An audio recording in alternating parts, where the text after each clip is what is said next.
چوری کا مال خریدنا.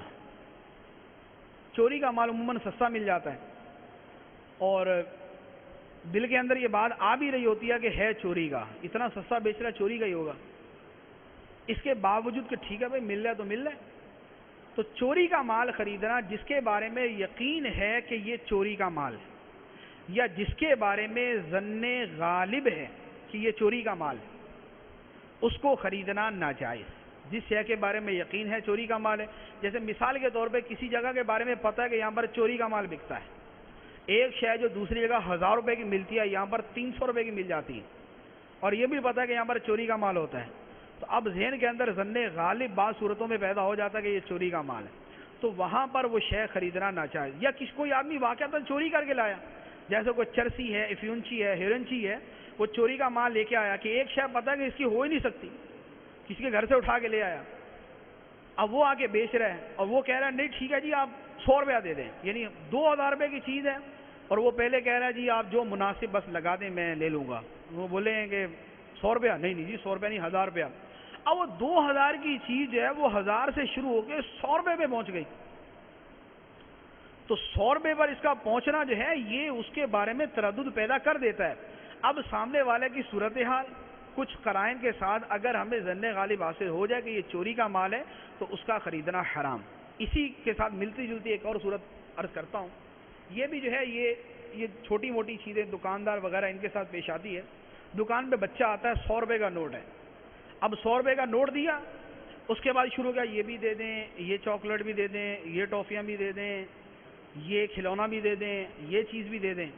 اب پتہ ہے کہ کسی کے گھر والے ایسے بیوقوف نہیں ہوتے کہ بچے کے ہاتھ میں 100 روپے کا نوٹ دے کے یہ بولیں گے بچے اس کی ٹافیاں بھی خرید لو، چاکلیٹ بھی خرید لو، یہ بھی خرید لینا، وہ بھی خرید لینا.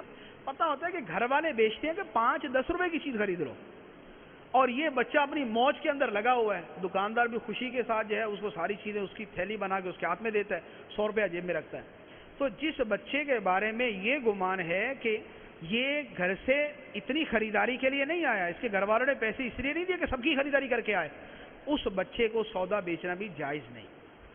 اس کو بھی سودا بیچنا جائز نہیں کہ اس کے بارے میں پتہ ہے کہ یہ جو ہے یہ بیچارہ جو ہے وہ اپنے بچپنے کے اندر لگا ہوا اور گھر والوں کا تو کنڈا ہو جائے گا.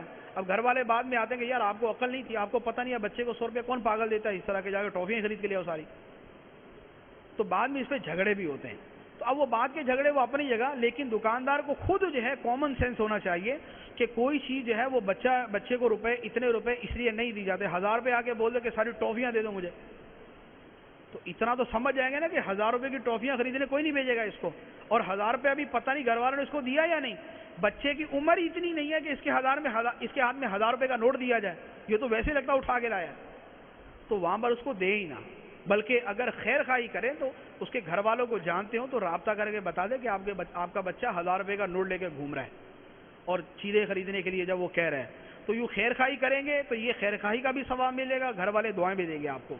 اسی طرح ایک اور چیز صدر الشریعہ علیہ الرحمہ نے ارشاد فرمائی کہ کوئی بالکل جاہل آدمی ہے اور بڑی اعلیٰ قسم کی علمی کتاب جو ہے مارکیٹ میں بیچنے آ جائے تو فرمایا چوری کا مال.